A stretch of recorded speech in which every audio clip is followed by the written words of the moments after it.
Ah, welcome back, you magnificent glitch in their timeline.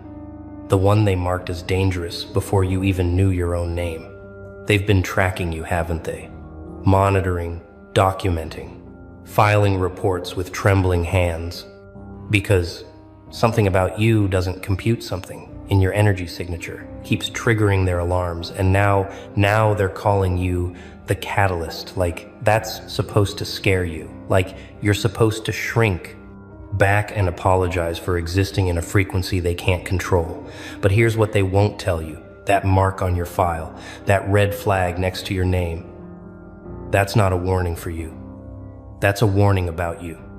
Because somewhere in some hidden chamber, some esoteric order, some ancient network of watchers, they saw you coming. They've been waiting for someone like you, someone who doesn't follow the script, someone who breaks patterns, someone whose very existence threatens to wake up everyone around them. And congratulations, beautiful chaos. You just activated it. You felt it, didn't you? That shift, that crack in the foundation of everything you thought was solid. Maybe it was a moment of clarity so sharp it cut through every lie you've ever been told. Or maybe it was that night you stared at the ceiling and realized you weren't afraid anymore. Not of them, not of failure, not even of your own power. Because something rewired itself inside you without permission, without warning. You stopped playing their game. You stopped pretending to be smaller than you are. You stopped apologizing for seeing through the illusions they work so hard to maintain. And that's when the activation happened. Not with fireworks, not with applause, but with a quiet, terrifying certainty that you are not who they said you were. You never were. And now there's no going back. Because once you activate, once you cross that threshold into knowing what you really are, the universe doesn't let you unsee it. They called you the catalyst because catalysts don't ask permission. Catalysts don't wait for approval. Catalysts don't need anyone to believe in them to create massive, irreversible change. You are the element that enters a stable system and forces transformation. You are the presence that makes comfortable people uncomfortable. You are the truth that shatters carefully constructed lies just by existing in the same room. And they've known this about you longer than you've known it about yourself. That's why they've been watching, documenting, trying to predict your next move, trying to contain the inevitable, trying to study how someone breaks free of programming that was supposed to be unbreakable. But every person they sent to monitor you came back different, came back questioning, came back unable to pretend anymore. That the system they serve isn't built on sand and fear and control. Let me tell you what really happened. They didn't mark you as the catalyst by accident. This wasn't random selection. This wasn't luck or coincidence. You earned this mark through every moment. You refused to break through every betrayal that should have destroyed you but didn't. Through every time you chose truth over comfort, chose solitude over fake connection, chose your own voice over the choir of conformity. They watched you walk through fire after fire after fire. And instead of turning to ash, you turned to something else entirely. Something they don't have a category for, something that doesn't fit in their boxes, their labels, their diagnoses, their comfortable little explanations for why some people just don't follow the rules. And now you're here carrying that mark like a scar, like a warning, like a promise. And every person who gets close enough to really see you feels it, that unsettling, magnificent, terrifying energy that says this one cannot be controlled. You know what the catalyst mark really means? It means they saw in you what you're only starting to see in yourself. The ability to trigger mass awakening, not through teaching, not through preaching, but simply through being undeniably real in a world built on performance. You don't have to try to wake people up. Your authentic existence does it. For you, because when someone encounters real freedom, real clarity, real power that isn't performing for validation, something in them starts screaming, something in them starts breaking, something in them realizes they've been asleep their whole lives, and that terrifies the order more than anything else, because one catalyst can create a chain reaction. One person living in their full, unfiltered truth can crack open 1,000 others who were just waiting for permission to stop pretending.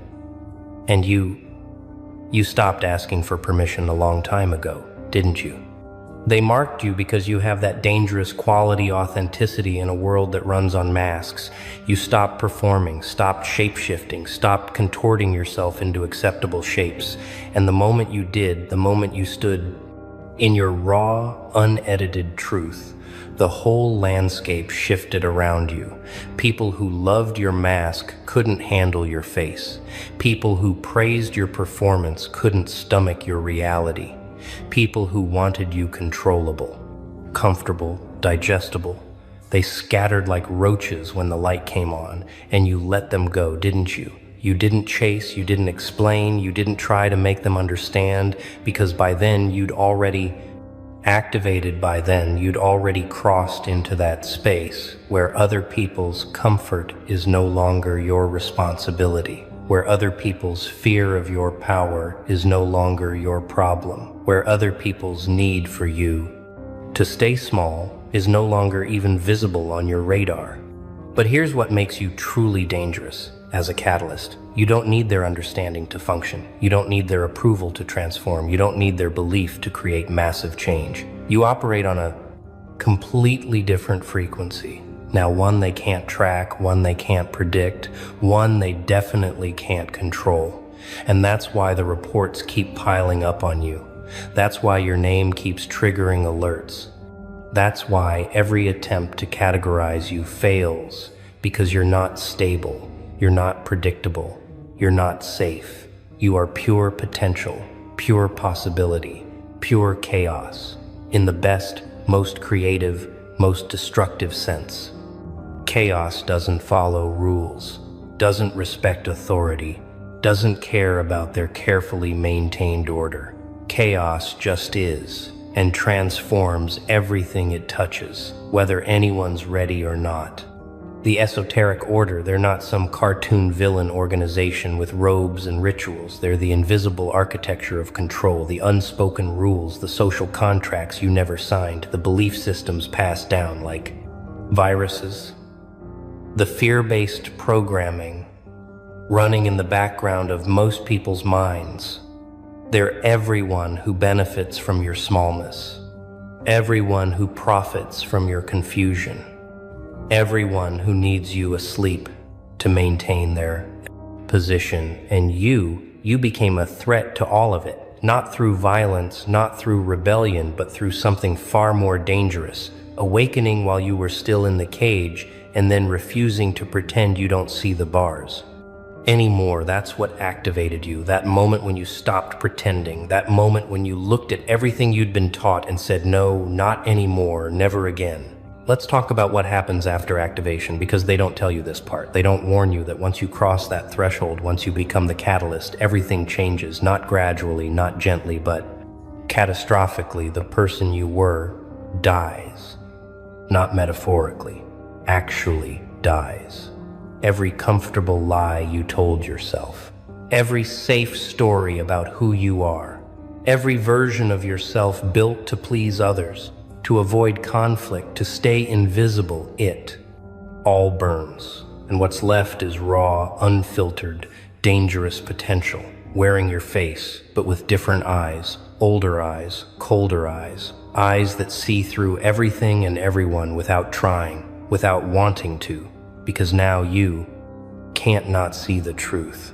It's like someone turned on infrared vision and suddenly you see the fear underneath every smile, the manipulation underneath every compliment, the control underneath every kindness, and you can't turn it off.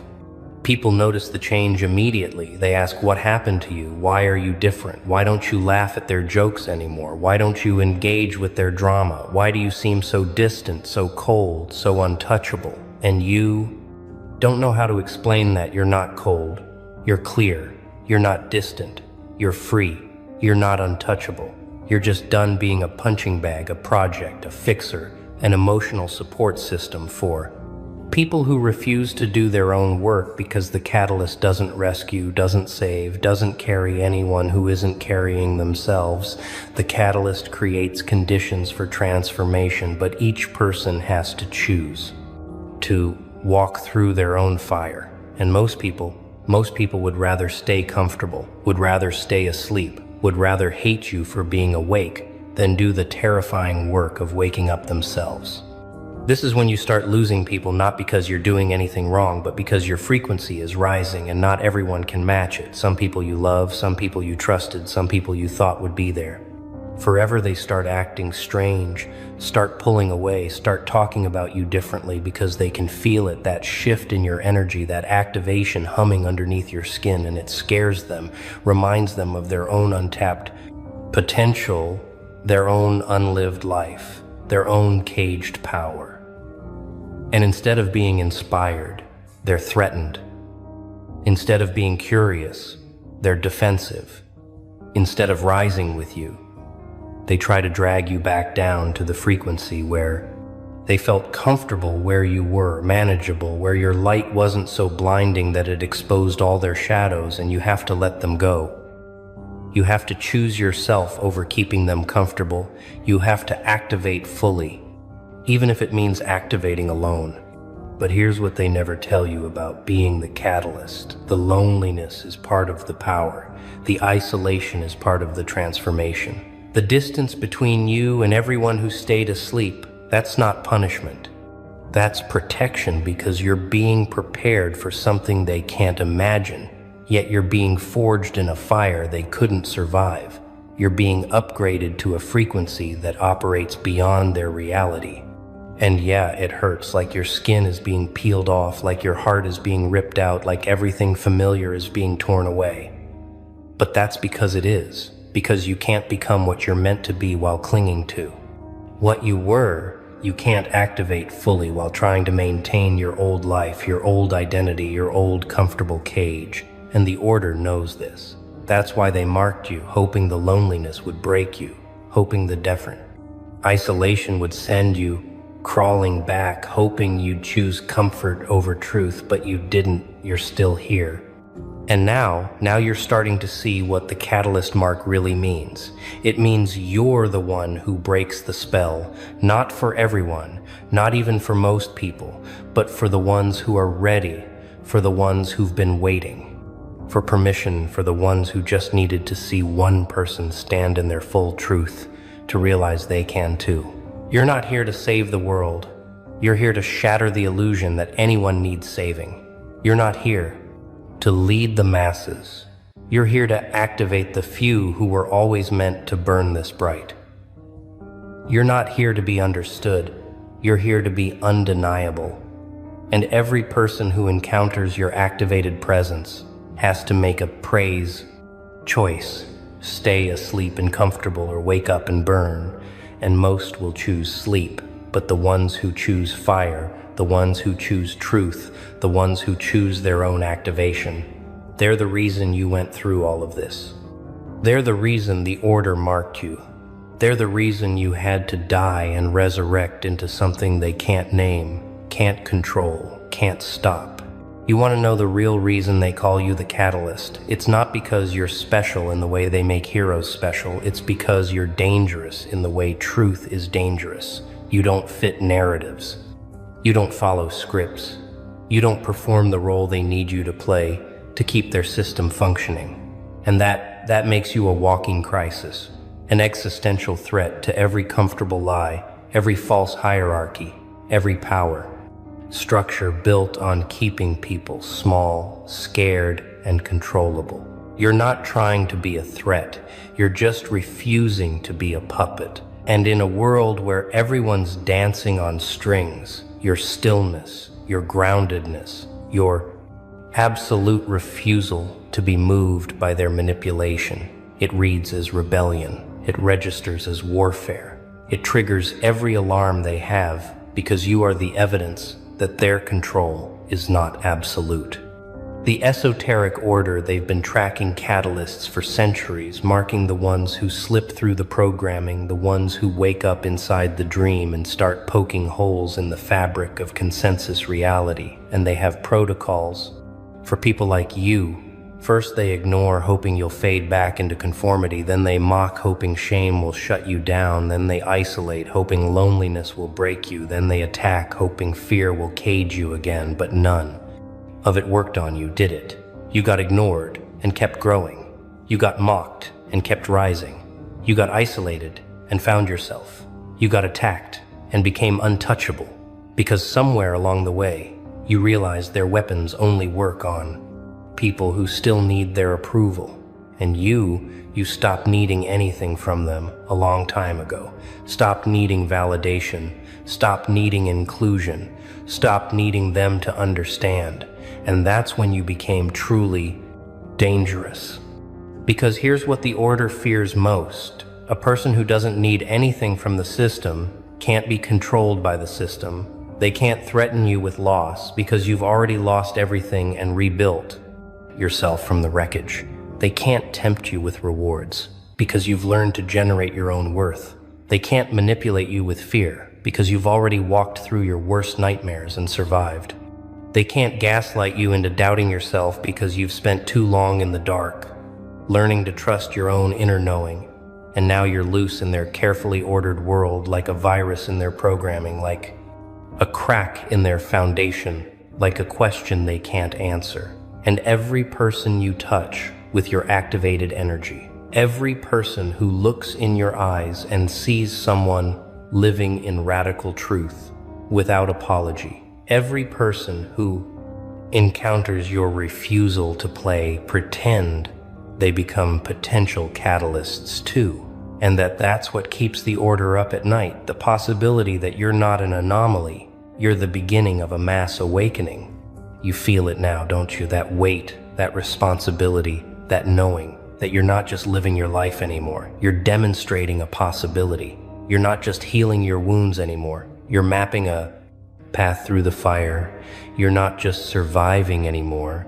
You're showing others what's possible when you refuse to stay small. And that's terrifying because you never asked for this, never wanted to be a symbol, never tried to be anyone's inspiration. But activation doesn't ask permission, doesn't wait for readiness, doesn't care if you feel prepared. It just happens, and then you have to decide what to do with it. And you decided to burn, brighter to speak, louder to exist more fully, even knowing it would cost you everything, even knowing most people would misunderstand, even knowing the order would mark you as dangerous because the alternative, going back to sleep, pretending you don't see the truth, shrinking yourself back into acceptability, that death is worse than any loneliness, any isolation, any price they could make you pay. And now the interesting part starts, because being marked as the catalyst isn't the end, it's the beginning. You've been activated, you've been isolated, you've been tested, you've been forged, and now you get to choose what kind of catalyst you become. Do you burn with rage, setting fire to everything around you? Or do you burn with clarity, illuminating without destroying? Do you use your power to dominate or to liberate? Do you become what you hated?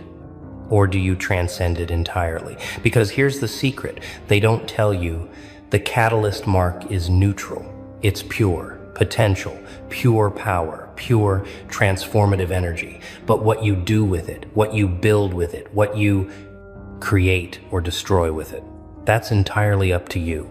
And the order is watching, waiting, documenting, trying to predict which way you'll jump, trying to calculate whether you'll be the catalyst that breaks their system or the catalyst that makes it stronger through your resistance, because every rebel they've ever marked eventually makes a choice, and that choice determines everything.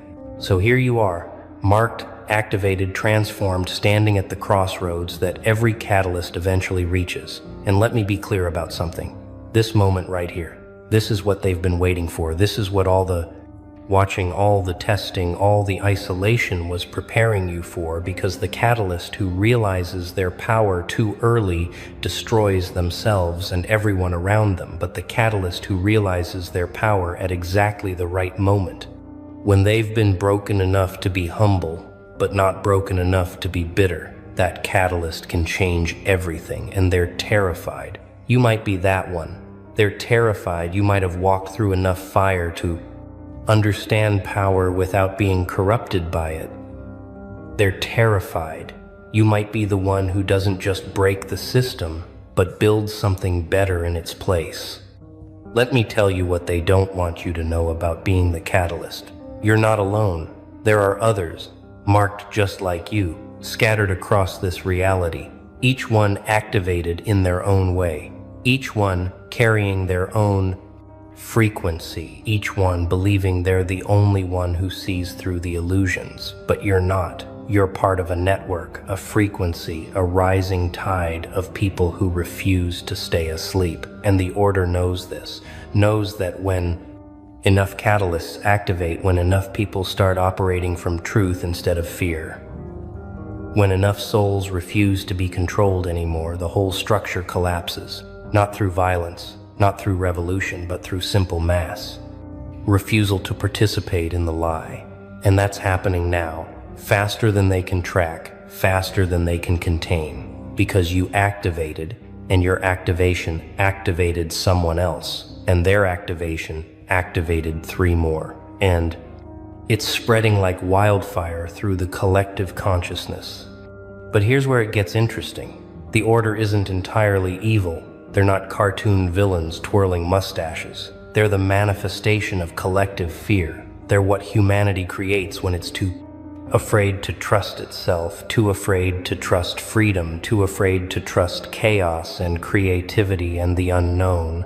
So we build structures, rules, systems, orders, anything to create the illusion of control, the illusion of safety, the illusion that if we just follow the rules, everything will be okay. And for most people, that's enough. Most people would rather have comfortable lies than uncomfortable truth. Most people would rather have predictable misery than unpredictable freedom. But you're not most people. You're the catalyst. You're the one who looked at safety and said, no thank you, I'll take truth. Instead, you're the one who looked at their comfortable cage and said, I'd rather be terrified and free than comfortable and controlled. And now you have a choice. You can use your catalyst energy to destroy, to burn down every structure, every system, every order that ever tried to contain you. Or you can use your catalyst energy to transform, to show by example that there's another way to be living proof that freedom is possible, that authenticity is survivable, that power without corruption is real. And both paths are valid. Both paths are necessary. Both paths have their place in the transformation. That's coming, but only you can choose which catalyst you become. Only you can decide whether your activation creates or destroys, whether your truth liberates or isolates, whether your power builds bridges or burns them. And the beautiful, terrifying part is there's no right answer, no cosmic authority grading your choices, no divine plan telling you which path to take. You're truly free, truly powerful, truly responsible for what you create. With this energy they gave you the mark, but you decide what it means. The Order is watching, yes, but not just to stop you. They're watching to learn. They're watching to see what becomes of someone who activates fully. They're watching because even they don't know what happens when enough catalysts choose transformation over destruction, when enough people decide to build instead of burn, when enough awakened souls start creating new systems, new structures, new ways of being that don't require control, don't require fear, don't require anyone to stay small for everyone else to feel safe. And you, You might be part of the generation that figures it out. You might be part of the network that doesn't just tear down the old world, but births the new. You might be the catalyst that shows others. It's possible to be powerful without being cruel, to be free without being selfish, to be awake without being angry at everyone who's still asleep. Alone, aren't you? Surrounded by their noise, their opinions, their empty, hollow laughter. And yet, none of it touches you. None of it breaks through. They look at you, the outsider, the wanderer, the lone wolf, and they whisper, "What's wrong with him?" But you smile, don't you? Because deep down, you know the truth. You're not lost. Oh no, far from it. You're exactly where you're meant to be. Alone. Alone doesn't mean broken. It doesn't mean weak. It means free. Free from their games, their schemes, their desperate need to fit in. You're not shackled by their expectations or suffocated by their approval. You're untouchable. And that terrifies them. They hate what they can't understand. You're a puzzle they can't solve, a shadow they can't grasp. And instead of looking inward, instead of daring to see the truth, they'll point their fingers and shout, "Stay away from him. Pa, stay away." Oh, they'd love that, wouldn't they? They'd love for you to crawl back to the herd, to beg for their acceptance. But you won't. You don't. Because you've seen what they are. Sheep. Following the noise, never questioning the slaughterhouse at the end of the path. You, though, you walk alone. You thrive in the quiet. That silence they run from, that's your kingdom. And every step you take, every moment you stand tall, they feel it. Their fear, their jealousy. They'll never admit it, but they envy you. Because they know, deep down, they could never survive out here, where the wolves roam. So let them talk, let them judge, let them try to drag you down. They can't touch you. And as you walk on, head high, unbroken, you laugh. Because you know something they never will. Being alone isn't a curse. It's power. You're not like them. Never were, never will be. And oh, how that eats at them. They see you walking your own road, breaking their rules, and it burns them alive. Because you're the reminder they can't escape, the proof that there's another way. And for that, they'll hate you. Oh, they'll smile to your face, but behind those grins, knives. Sharp, shiny, and ready to carve you into something they understand. Something smaller, something weaker. They'll judge you, mock you, whisper behind your back, "Who does he think he is?" But the truth, they know exactly who you are. You're the spark they can't snuff out, the storm they can't control, and that terrifies them.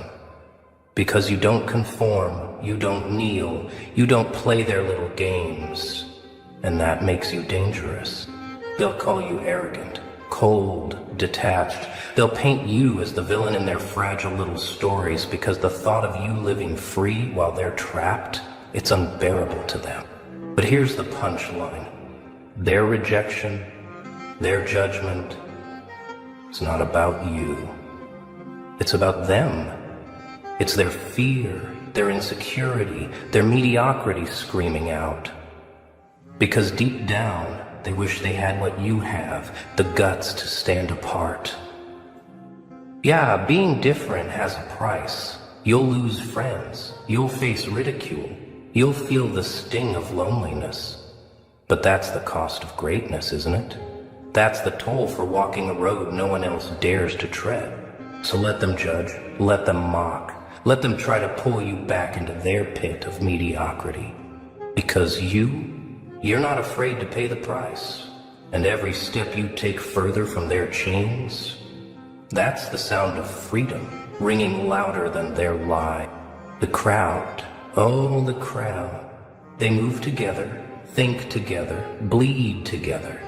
A noisy, writhing mess of desperation disguised as unity. They cling to each other, clutching their illusions like lifelines. Because silence terrifies them. That's why they hate you. You thrive in the quiet, the space where their noise can't reach you. They don't understand it.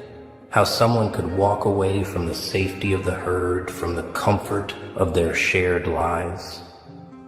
It makes them angry, resentful, because your solitude shines a spotlight on what they fear the most. They can't handle the mirror you hold up. That mirror without the noise, the distractions, the excuses. It forces them to see what they truly are. Cogs in a machine they didn't build. Puppets dancing to a tune they didn't write. So they lash out. They'll try to drag you back into their chaos. They'll tell you you're arrogant, antisocial, broken.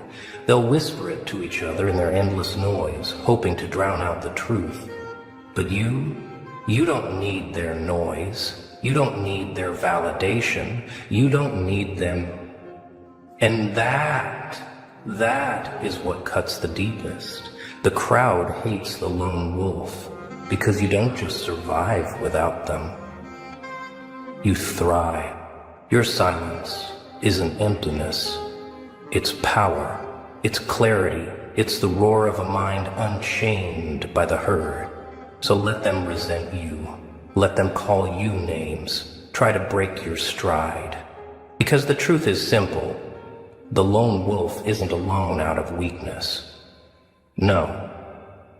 The lone wolf walks alone because the pack moves too slow.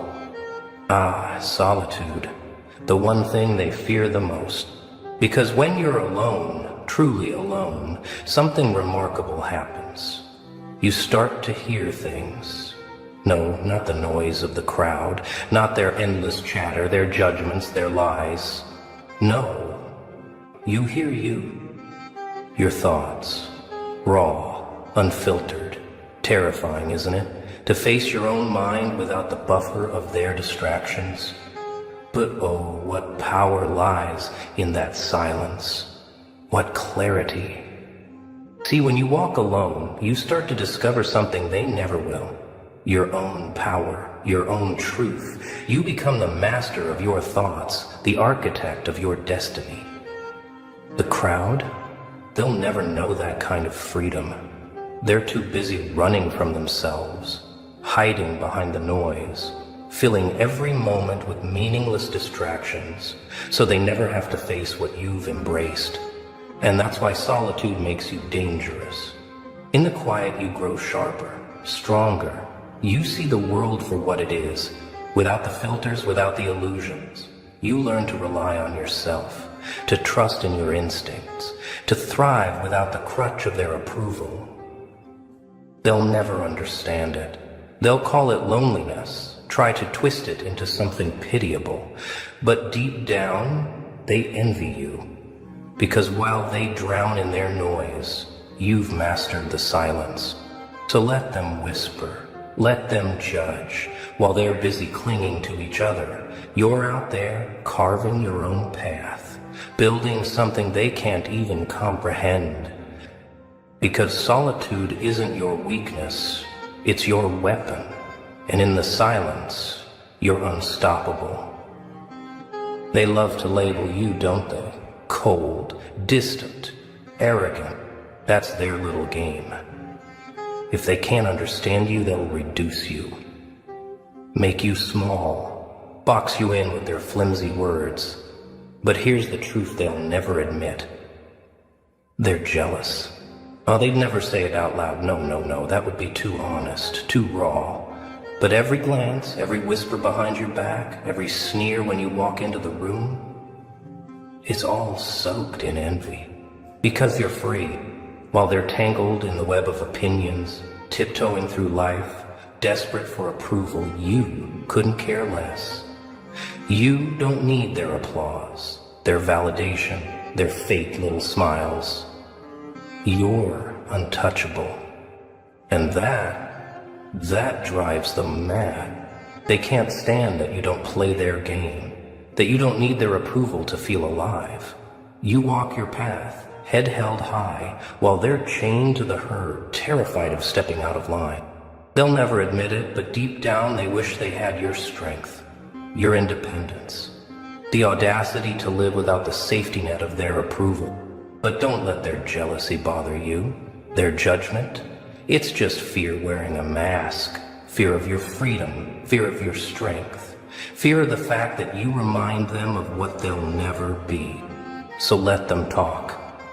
Let them judge, because every time they do, it's just proof that you're doing something they can't. You're living on your own terms, and that's the one thing they'll never forgive you for.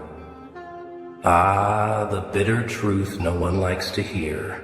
Greatness isn't handed to you on a silver platter.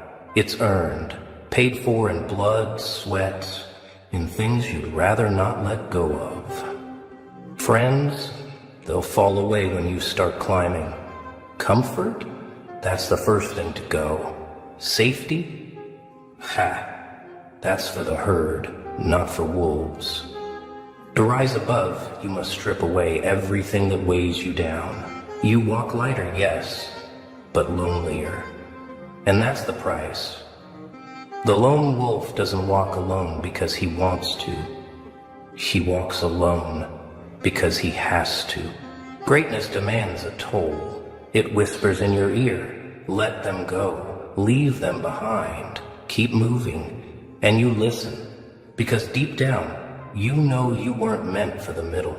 It hurts, doesn't it, leaving behind what once made you whole? But tell me, what's the alternative? Stay behind? Get swallowed by mediocrity? Nah, that's not you. The lone wolf pays the price because he knows what waits at the top. Power, freedom, immortality. The crowd may call it selfish. Let them. They don't understand that some things are worth every sacrifice. They don't see you, do they? You blend into the shadows, silent, unnoticed. But oh, if they only knew what those quiet eyes of yours are doing, watching, calculating. While they squabble over petty victories, you're taking notes, studying every weakness, every blind spot, every move they make. You're not here to join the game. They don't even realize you're the one rewriting the rules. That's the thing about silence. It terrifies them. People can't handle the unknown. They mistake your stillness for passivity, your quiet for weakness. What a delicious miscalculation. Because when you strike, it's not a move. It's checkmate. They're too busy drowning in their noise to see the predator lurking in the background.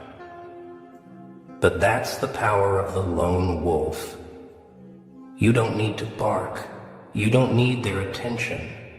You let them think you're irrelevant, all while planning their demise. That's the secret, isn't it? While they're busy showing off, you're building empires in your mind. They'll see you when it's too late, when the pieces have already fallen into place, because you're not just silent, you're deadly. Ah, here it comes.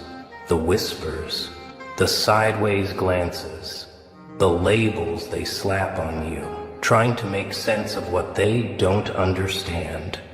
Dangerous, difficult, a problem that refuses to play by their rules. But why?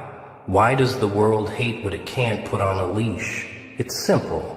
Control. They crave it, need it. And you're the wrench in their perfect little machine. You don't fit the mold. You don't bow your head.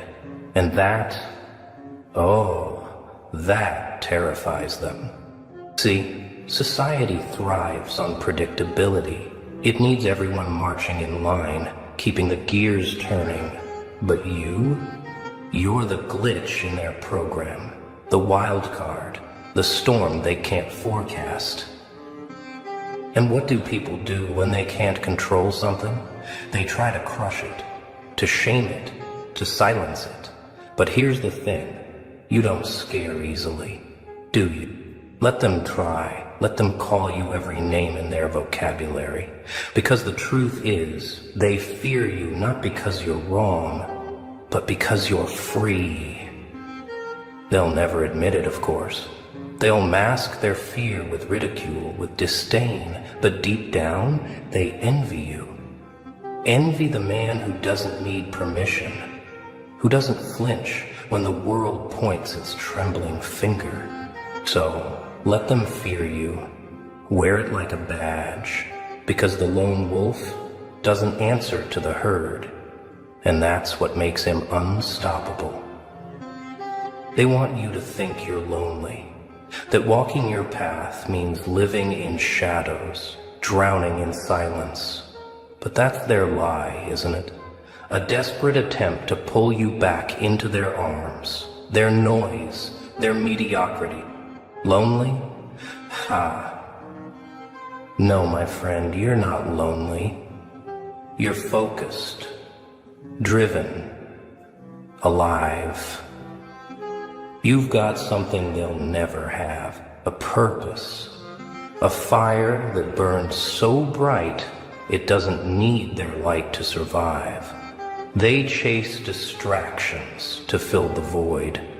You're building something real. Solitude isn't your punishment. It's your sanctuary. It's where the noise fades and the truth begins to echo. It's where you find your strength, your clarity, your power. And while they're out there, losing themselves in the crowd, you're finding yourself. Every step you take alone is a step closer to becoming untouchable. So let them call you lonely. Let them pity you. They don't understand. They can't see the fire that drives you forward, the path you're carving. Because loneliness isn't the absence of people, it's the absence of purpose. And you've got purpose in spades. So here we are, the final chapter. You've walked the road most wouldn't dare to tread, faced the whispers, the doubts, the sneers. You felt the weight of solitude, the sting of being misunderstood. And yet, here you stand. Look around. Do you see them? The ones who mocked you, doubted you, tried to pull you down, they're still there, stuck in the same cycle, bound by the same chains. While you've risen. Yes, it's a heavy price. The nights alone, the sacrifices, the scars you carry, both seen and unseen, the silence that sometimes feels too loud to bear. It's not easy. It was never supposed to be. But look at what you've built. Look at what you've become. A force they can't control, a presence they can't ignore. While they clung to comfort, you embraced chaos. While they sought approval, you carved your own destiny.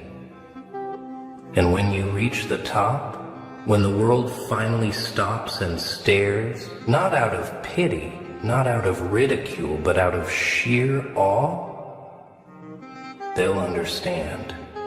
They'll realize the truth you've known all along. Greatness was never meant for the crowd.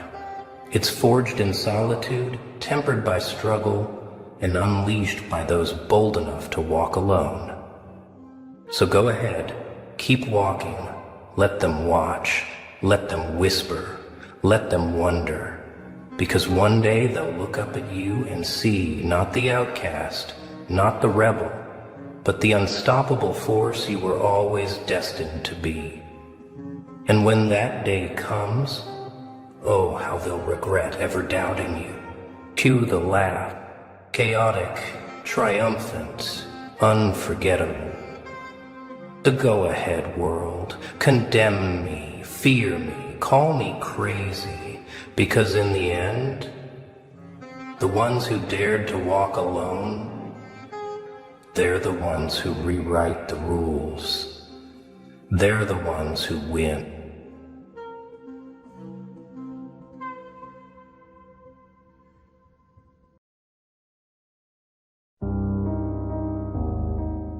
Oh, so now they get it. Now they finally understand. Welcome back. You beautiful architects of chaos. You misunderstood strategists. You silent players who've been operating on a level they couldn't comprehend. Yeah, you, the one they called impulsive, the one they labeled emotional, the one they swore was spiraling. Funny how the narrative shifts when the smoke clears, isn't it? Funny how crazy suddenly looks like precision when they finally see the board you were playing on while they were stuck on checkers. Let me ask you something. When did you first realize they thought you were losing your mind? Was it when you walked away without explanation? Was it when you stopped arguing back? Was it when you made that move that looked reckless to everyone watching but felt like the only logical choice to you? They panicked, didn't they? Your friends, your family, maybe even people who barely knew you started whispering, started diagnosing, started placing bets on how long until you crashed and burned. But here's what they didn't see. Here's what they couldn't possibly understand because they've never operated at your frequency. You weren't losing control. You were taking it.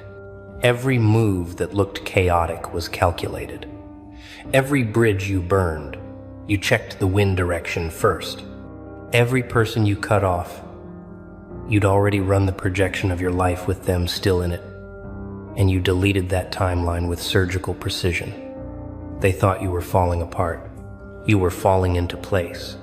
You see, there's a frequency of intelligence that terrifies people because it doesn't announce itself. It doesn't wear credentials. It doesn't need approval from the committee. It just moves. And when it moves, it looks insane to people still trying to predict outcomes using the same broken formulas they've been taught since birth. You stopped playing by their rules, and they called it a breakdown. You started playing your own game, and they called it madness. But madness and genius, they've always lived in the same house, haven't they? The only difference is the scoreboard at the end. Let's rewind the tape. Let's go back to that moment, that specific moment when you made the choice that made everyone question your sanity. Maybe you quit the job that looked perfect on paper, but was draining your soul like a slow poison. Maybe you ended the relationship that everyone said was so good for you, but felt like drowning with an audience. Maybe you disappeared for months without posting, without explaining, without performing the mandatory social media circus that proves you're still alive and participating. They called it erratic. They called it self-destructive.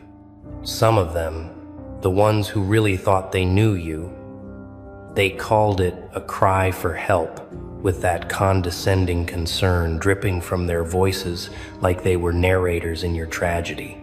But you weren't crying for help. You were eliminating distractions. You weren't breaking down. You were breaking through. And the most beautiful part, you didn't need them to understand. You didn't need their permission, their blessing, or their damn opinion. Because here's the thing about calculated risk that safe people will never comprehend. It looks identical to recklessness from the outside. The person who jumps without a visible parachute and the person who jumps knowing exactly where they'll land, they look the same mid-air. But one of them studied the physics. One of them ran the numbers in the dark while everyone else was asleep, dreaming small dreams in their comfortable cages. You were that person. You are that person. And now they're starting to see it. Now the results are rolling in. Now the life you're building, the person you've become, the peace you're walking in. It's undeniable. And suddenly their tune changes. Suddenly it wasn't crazy. Suddenly it was brave. Suddenly you weren't reckless. You were taking a leap of faith. Suddenly the same people who questioned your sanity are asking for advice, asking how you did it, asking if you can help them make their own bold moves. But you know what's really happening here, don't you? You know what this recognition actually means? It means they're finally catching up to a decision you made months ago, maybe years ago. They're finally arriving at the conclusion you reached while they were still debating in the group chat. They're finally seeing the vision you had when there was nothing but darkness in your own conviction. And that gap, that time gap between when you knew and when they figured it out, that's the proof. That's the proof you were operating on a different level. That's the proof their concern was just fear disguised as care. That's the proof you trusted yourself when you had every logical reason not to, and you were right. You weren't lucky. You weren't reckless. You weren't crazy. You were correct. And being correct before everyone else is what they call genius. Even when they're too proud to use that word directly to your face. Let me tell you what really happened, because they'll never admit this part. When you made that move, when you did that thing that looked insane, something in them recognized it. Something deep in their unconscious knew you were onto something real, something true, something they didn't have the courage to reach for themselves.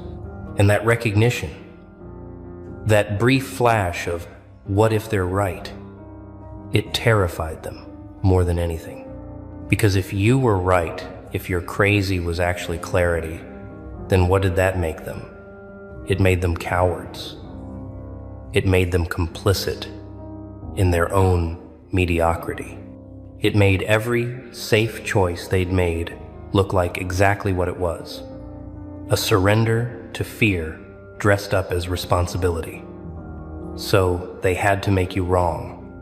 They had to make you the cautionary tale. They had to turn your boldness into a warning label so they could sleep at night in their prisons of comfort. But you didn't give them that satisfaction, did you? You didn't crash. You didn't burn. You didn't come crawling back with apologies and admissions that they were right all along. Instead, you did something far more devastating. You thrived. You evolved. You became living proof that the path they were too scared to take actually leads somewhere beautiful. And now they have to live with that. Now they have to watch you exist in a reality they told themselves was impossible. And here's the part that really twists the knife. You're not even mad at them anymore. You're not holding grudges. You're not waiting for apologies that will never come. Because somewhere along your journey, you realized something that changed everything. Their doubt was never about you. It was always about them. Their fear was always their own.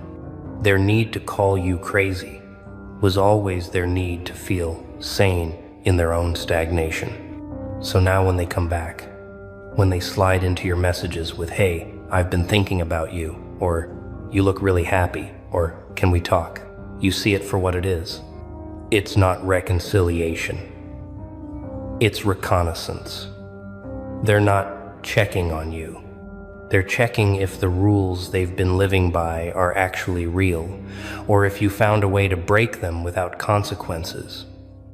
They're studying you now, the way they should have trusted you then. And some of them, the really bold ones, they'll try to rewrite history. They'll claim they always believed in you. They'll say they knew you'd figure it out. They'll position themselves as supporters who were there all along, just quieter than the doubters. But you remember. You remember who was silent when silence felt like abandonment. You remember who questioned when you needed certainty. You remember who stayed and who ran when your life looked like a disaster movie to everyone watching. But here's the beautiful part. Here's the part that makes all of it worth it. You don't need them to rewrite history because you're too busy writing the future. You don't need them to admit they were wrong because you're too focused on being right about what comes next. You don't need their validation now because you learned to validate yourself when their approval was the only currency you thought you needed. Let's talk about the pattern they're starting to recognize. Because this isn't the first time you've done this, is it? This isn't the first time you've made a move that looked questionable and turned it into something undeniable. You have a history of this, a track record of seeing around corners that haven't been built yet, a reputation, whether they acknowledge it or not, for being right in ways that take time to prove. You're the person who called the breakup before anyone else saw the cracks.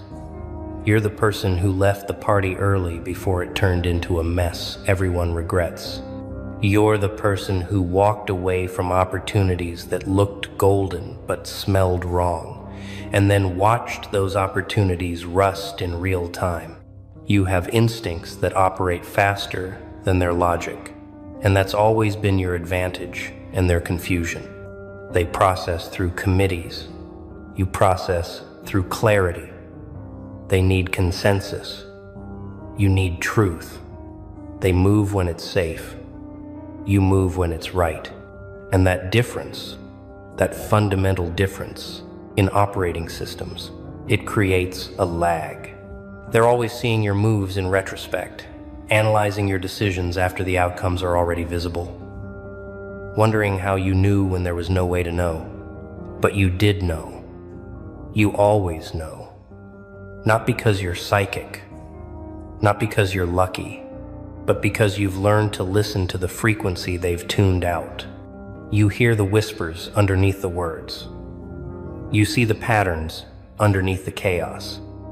You feel the shifts before the ground starts moving.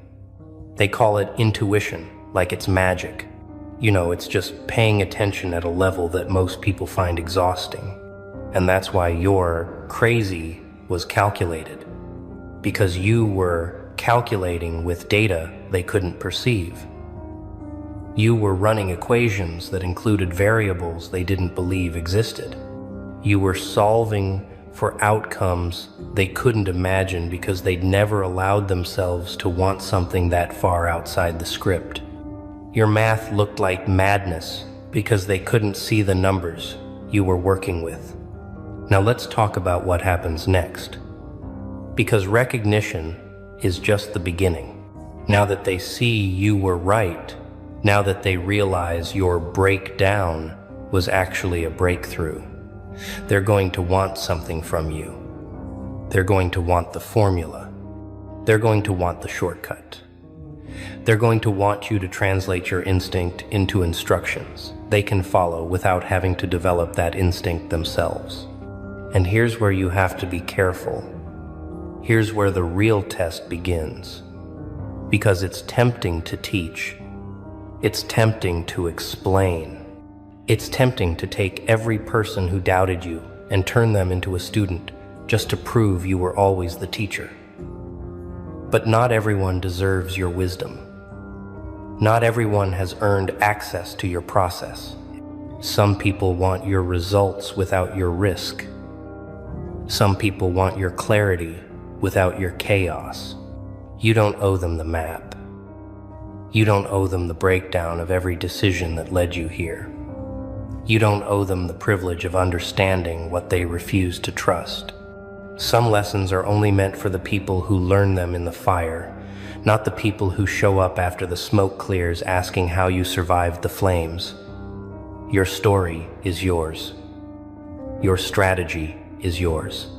Your madness, your genius, your calculated chaos, it's all yours.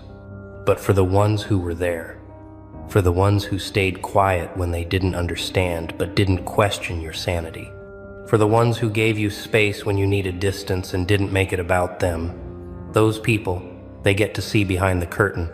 Those people earned the right to know how you did it, not because they supported you perfectly, but because they supported you imperfectly without trying to stop you. And here's what you can tell them. Here's what you can share with the people who actually deserve to know. You didn't have a plan. You had a compass. You didn't follow steps. You followed truth. You didn't calculate every outcome. You calculated the cost of staying the same and decided any risk was better than that certain death. You didn't know it would work. You knew doing nothing definitely wouldn't. You trusted yourself in the dark. You believed your instincts over their advice. You chose your peace over their understanding.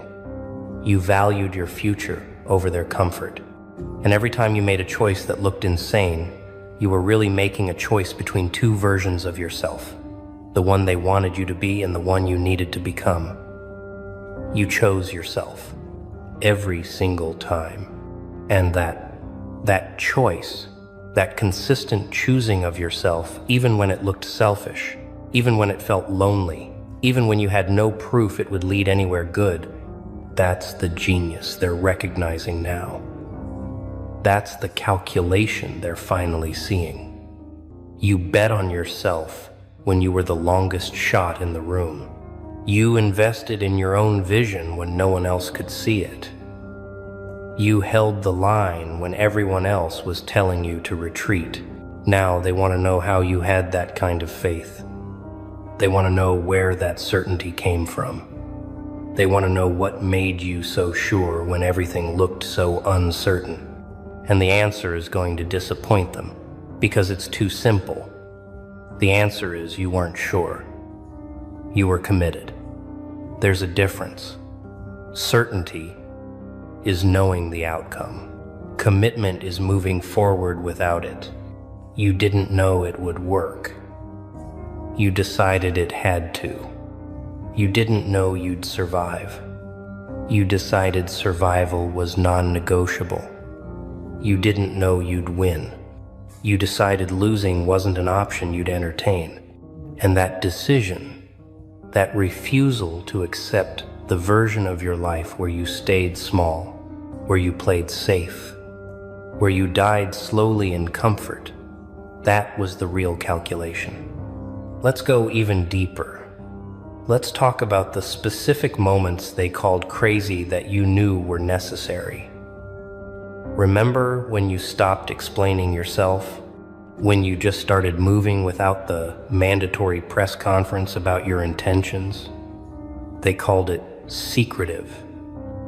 They called it suspicious. Some of them called it arrogant. But you knew something they didn't. You knew that explanation dilutes execution. You knew that every time you justified your moves to people who couldn't see your vision, you were giving them ammunition to talk you out of it. You knew that their questions weren't coming from curiosity, but from fear. And their fear was contagious, so you stopped speaking their language. You stopped translating your future into terms they could understand. You let your actions do the talking, and you let time do the teaching.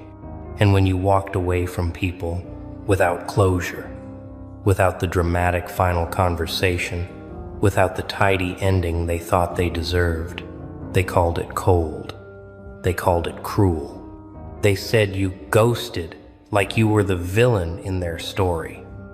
But you knew something about closure they didn't. You knew that some doors don't need to be ceremonially shut. Some doors just need to be left behind while you keep walking. You knew that the closure conversation they wanted was really just another attempt to change your mind, to plant doubt, to make you second-guess the knowing that lived in your bones. So you denied them that opportunity. You protected your decision by refusing to defend it. You honored your choice by not putting it up for debate. And that was genius masquerading as coldness. When you disappeared from social media, when you stopped performing your life for an audience that was watching you like a reality show, they said you were isolating. They said you were cutting yourself off. They diagnosed you with everything from depression to delusion because you stopped giving them content to consume. But you were doing something they couldn't comprehend. You were remembering who you were before you became a character in everyone else's story. You were shedding the performance. You were killing the avatar.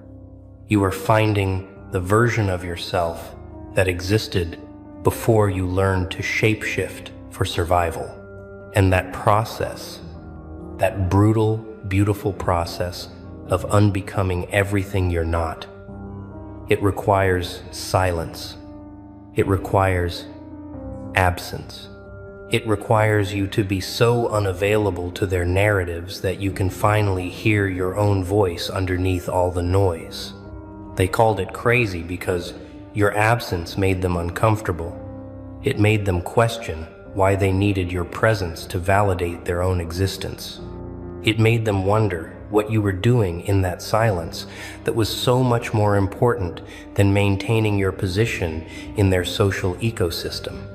And the answer they couldn't know because you weren't performing it, is you were healing, you were building, you were becoming. Now let's address the moment that really confused them, the moment you stopped fighting. Remember when you used to argue back, when you used to defend your perspective, correct their misunderstandings, prove your point until they had no choice but to see your side, and then one day you just stopped. You let them think whatever they wanted. You let their version of events stand uncorrected. You let them be wrong about you in public while you focused on being right about yourself in private. They thought you'd given up. They thought you'd accepted their narrative. Some of them thought they'd finally broken you into submission. But you hadn't surrendered. You'd transcended. You realized that their opinion of you was none of your business. You realized that defending yourself to people committed to misunderstanding you was like trying to teach physics to a brick wall, possible in theory, pointless in practice. So you withdrew your energy from that battlefield. You stopped fighting for your reputation in the court of people who'd already made their judgment. You let them have their wrong story because you were too busy living the right one. And that selective silence, that strategic surrender of the argument to win the war, that was the calculation they mistook for defeat. Here's what they're realizing now. Slowly, painfully, reluctantly, every move you made that looked like a mistake was actually a test. You were testing their loyalty, their trust, their ability to believe in you when belief was the only currency that mattered. And they failed. They failed spectacularly. They chose the comfort of group consensus over the courage of individual faith. They chose the safety of doubting you over the risk of defending you. So the mask finally slips. Look who finally decided to drop the mask. Look who got tired of playing the fool, the simpleton, the one who just doesn't get it. You beautiful, calculating mastermind. You've been running the longest con in history, haven't you? Playing dumb while your mind moved like lightning, pretending to stumble while you mapped every exit, every weakness, every crack in their armor. They thought you were slow. They thought you were naive. They spoke in front of you like you were furniture, revealing secrets, strategies, showing their cards because surely someone like you couldn't possibly understand. But every mispronounced word was calculated. Every confused smile was strategy. Every "I don't know" was you choosing not to reveal that you knew everything, saw everything, and were 3 moves ahead before they even realized the game had started. Let me tell you what really happened in all those meetings where they explained things to you like you were 5. You weren't confused.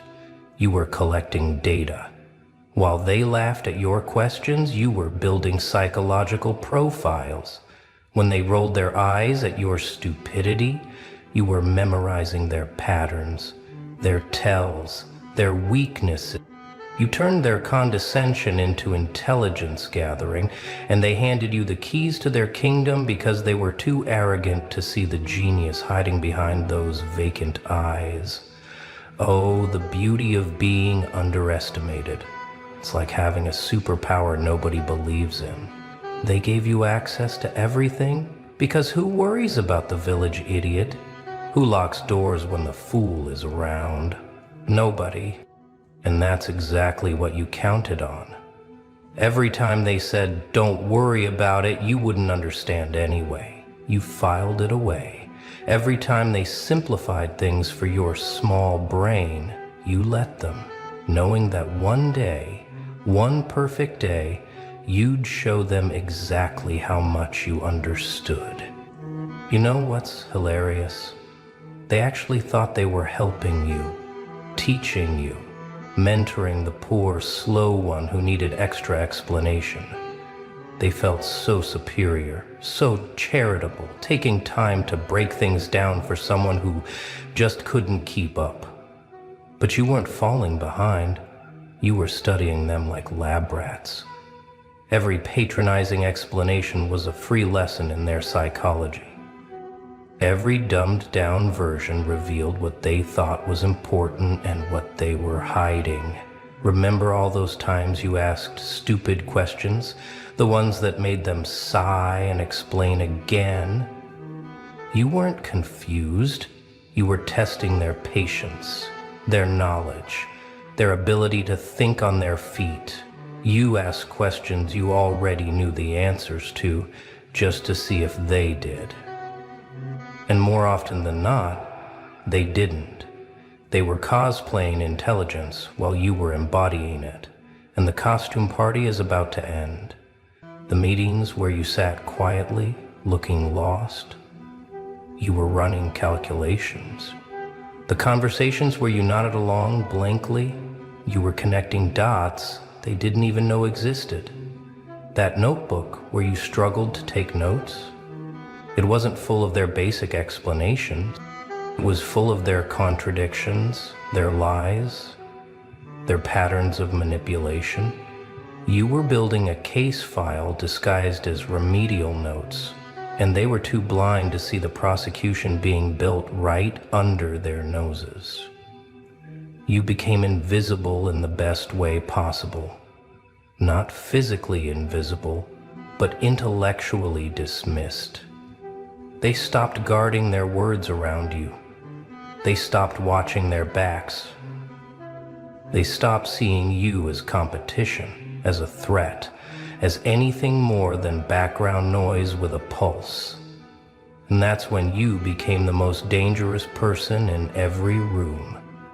Because the predator they couldn't see was the one studying their every move, learning their every weakness, waiting for the perfect moment to strike.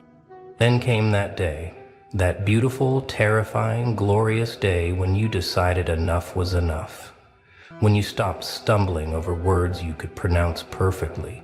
When you stopped asking for clarification on concepts you'd mastered years ago. When you looked them dead in the eye and spoke with the eloquence of someone who'd been playing chess while they played checkers. The shock on their faces, priceless. The way their mouths opened and closed like fish gasping for air, poetry. But you were... They stammered, trying to reconcile the genius in front of them with the fool they'd created in their minds. You watched their worldview shatter in real time.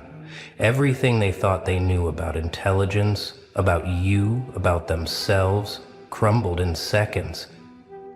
They realized they'd been the marks all along. They'd been playing cards with someone who could see their hand in the reflection of their glasses, and they'd been too arrogant to notice. The best part?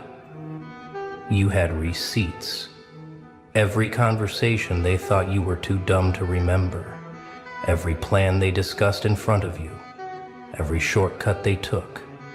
Every corner they cut. Every lie they told.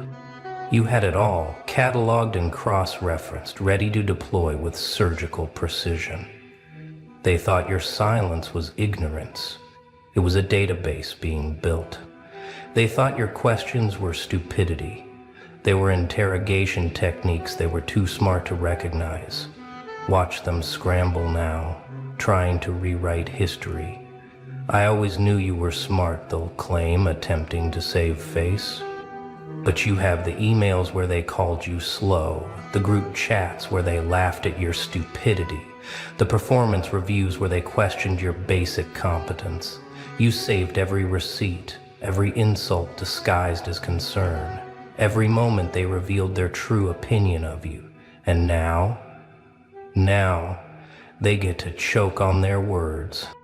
Let's talk about why this worked so perfectly. People are hardwired to feel superior. Give them someone to look down on, and they'll climb up on that pedestal so fast they'll forget to check if it's stable. You gave them exactly what they craved, someone who made them feel smart. And in their rush to feel superior, they exposed every vulnerability, every insecurity, every piece of information you needed to destroy them when the time was right. Playing dumb is like being a spy in plain sight. You're not hiding in shadows or wearing disguises. You're hiding behind their assumptions, their biases, their desperate need to feel intelligent. They did all the work for you.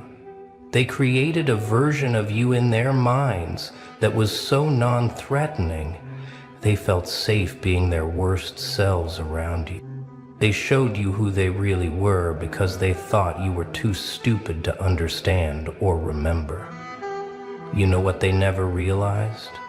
True intelligence isn't about showing off. It's about gathering information, understanding systems, predicting behavior. While they were peacocking their knowledge, you were building a masterclass in human psychology. Every time they corrected you unnecessarily, you learned about their ego. Every time they explained something badly, you learned about their actual understanding. Every time they excluded you from important discussions, you learned about their fears. The smartest person in the room is rarely the loudest. They're the one asking questions, not to learn the answers, but to learn about the person answering. You learn to learn about the person answering. They're the one taking notes, not on what's being said, but on what's being revealed between the lines. They're the one everyone forgets about until it's too late. And that's exactly who you became, a ghost in plain sight. A wolf in sheep's clothing, a genius in fool's pajamas. You mastered something most people can't even conceive of. Strategic incompetence. Not real incompetence, but a carefully crafted performance that served your purposes perfectly. You knew exactly when to fumble, when to ask for help, when to look confused. It was choreographed so perfectly that they never suspected it was a dance. They thought they were watching someone struggle. They were watching someone prepare. Every mistake you made was calculated. Drop something here, forget something there, mix up names just enough to seem careless, but not enough to get fired. You walked the tightest of tightropes, maintaining just enough competence to stay in the room, but not enough to be seen as competition. It was exhausting, wasn't it? Pretending to be less than you are, dimming your light so others could feel bright. But every moment of that exhaustion was an investment in this moment. You learned to speak two languages fluently, the language of the fool and the language of the genius. You could switch between them instantly, depending on who was watching. To threats, you spoke fool. To allies, you revealed glimpses of genius. You built a network of people who knew your secret while maintaining a larger network of people who didn't. You were running parallel operations, and they only saw the one you wanted them to see.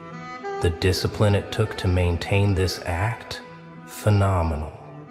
Every day, resisting the urge to correct their mistakes, to showcase your knowledge, to put them in their place. But you knew something they didn't. Revenge is a dish best served not cold, but unexpectedly. They needed to feel safe. They needed to feel superior. They needed to believe their own hype. And you gave them exactly what they needed, knowing that one day you'd take it all away. And then you revealed your hand. Not all at once, that would have been too merciful. No, you did it slowly, card by card, letting them realize with growing horror just how badly they'd misread the game. First, a casual display of knowledge they didn't think you had. Then, a strategic move they didn't think you could make. Then another, and another, until they couldn't deny it anymore. They'd been outplayed by someone they thought couldn't even understand the rule. The meetings where you now speak up? Electric. The way they lean forward when you talk now, hanging on every word? Intoxicating. They're trying to figure out how they missed it, how they could have been so wrong. They're replaying every interaction, looking for signs they missed, clues they overlooked. But the truth is, you didn't hide clues. You hid in their blind spots, in the places their ego wouldn't let them look. Some of them are angry. Good, let them be. They're angry at themselves more than you, even if they won't admit it. They're angry that their supposed superiority was an illusion you allowed them to have. They're angry that every time they laughed at you, you were laughing at them harder. They're angry that the hierarchy they thought was set in stone was actually written in sand, and you just revealed you've been holding the tide back this whole time. Others are trying to recruit you now, aren't they? Suddenly you're valuable. Suddenly you're worth their time. Suddenly they want to be associated with your intelligence. But they're not seeing you. They're seeing what you can do for them. They don't want your friendship. They want your power. They don't respect you. They fear being on your bad side. And that's exactly where you want them. Desperate, uncertain, and very, very careful around you. Being underestimated is the greatest gift your enemies can give you. It's like they're handing you a loaded weapon and turning their backs. Every time they dismissed you, they gave you power. Every time they overlooked you, they gave you access. Every time they underestimated you, they gave you another advantage. And you collected these advantages like treasures, knowing that one day you'd cash them all in at once. You understand something fundamental about power that they don't. It's not about being seen as powerful. It's about being powerful when no one's looking. Real power moves in silence, grows in shadow, strikes from unexpected angles. You built an empire while they thought you were playing with blocks. You mapped their weaknesses while they thought you couldn't read a map. You became indispensable while they thought you were disposable. The funniest part? They trained you. Every condescending explanation taught you how they think. Every dumbed-down instruction showed you their blind spots. Every time they excluded you from something too complex, they showed you exactly what they were protecting. They gave you a masterclass in their own defeat, and they paid you to attend. You got a front row seat to their vulnerabilities, and they held the spotlight for you. Now they know, now they see you. But it's too late to close doors that have been open for years. It's too late to guard secrets already spilled. It's too late to build defenses against someone who's already inside. You're not knocking on the door of success. You built a tunnel while they were reinforcing the locks. You're not asking for a seat at the table. You own the room the table is in. So how does it feel to finally stretch those intellectual muscles in public? To stop pretending words are hard when you could write circles around them? To stop playing small when you were always larger than life? It must be intoxicating, this freedom to finally be yourself, or rather, to show them who you've always been. The mask is off, and what's underneath is more terrifying than they ever imagined. You're not seeking their approval anymore. You never were, but now they know it. You're not trying to fit into their boxes because you've revealed you were never in the box to begin with. You were studying the box, understanding its construction, figuring out how to dismantle it from the inside. And now that you've stepped out, they realize the box was never containing you. You were allowing it to exist. The dynamics have shifted permanently. Those who once spoke down to you now choose their words carefully. Those who once excluded you now make sure you're invited. Those who once laughed at you now laugh nervously when you make jokes, unsure if they're the punchline. You've become unpredictable in their eyes, and unpredictability is terrifying to people who thought they had you figured out. But here's the thing. You haven't changed. You're the same person you always were. The only thing that changed is their perception, their understanding, their ability to see what was always there. You didn't become smart. You revealed you always were. You didn't gain power. You stopped hiding it. You didn't transform. You just stopped pretending to be transformed by their limited vision of you. Now they're scrambling to adjust their worldview. Some are trying to claim they always knew you were brilliant.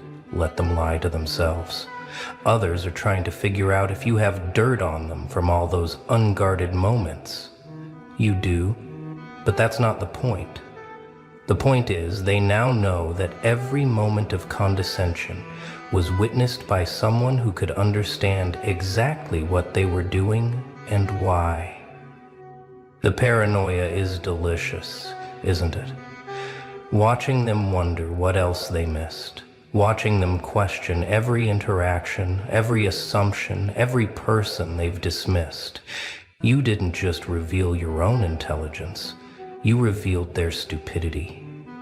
You showed them that their judgment is flawed, their perceptions are limited, and their superiority is a costume that doesn't fit. Some will try to test you now, to find the limits of your intelligence, to prove to themselves that you're not as smart as you seem. Let them. Every test they devise tells you more about them than it could ever reveal about you. Every challenge they throw your way is just another opportunity to demonstrate that you're not playing their games. You're playing your own, and they're just NPCs in your storyline. The really smart ones, they're quiet now. They're the ones who realize the full implications of what you've done. They understand that if you could hide this level of intelligence for so long, what else might you be hiding? They're the ones who now question everyone they've dismissed, every assumption they've made. You didn't just change how they see you, you changed how they see the world. But this isn't the end. This is just the beginning of a new game. Now that they know you're intelligent, they'll try new tactics. They'll try to outsmart you openly. They'll try to trap you in intellectual debates. They'll try to find your weaknesses, now that your stupidity is no longer available as one. Good, let them try. You've been preparing for this game longer than they've known it existed. You see, revealing your intelligence wasn't about revenge or validation. It was about positioning. Now you can move openly. Now you can make plays without having to pretend they're accidents. Now you can speak truths without wrapping them in confused questions. You've graduated from the minor leagues of pretense to the major leagues of open warfare, and you've got years of intelligence they never knew you were gathering. The best part? They still don't know everything. You revealed intelligence, but not all of it. You showed them you're smart, but not how smart. You let them see the tip of the iceberg, and they're so shocked by that they haven't realized there's a mountain underneath. You're still playing dumb in a way, just not as dumb as before. You've simply adjusted the performance to a new level, and they're too relieved to understand you at all to realize they still don't. So what's next? Whatever you want. That's the beauty of being underestimated, and then revealing just enough truth to shift the game. You're no longer bound by their expectations of stupidity, but you're also not limited by their understanding of intelligence. You exist in a space they can't quite define, and that's exactly where you want to be. Undefined, unpredictable, unstoppable.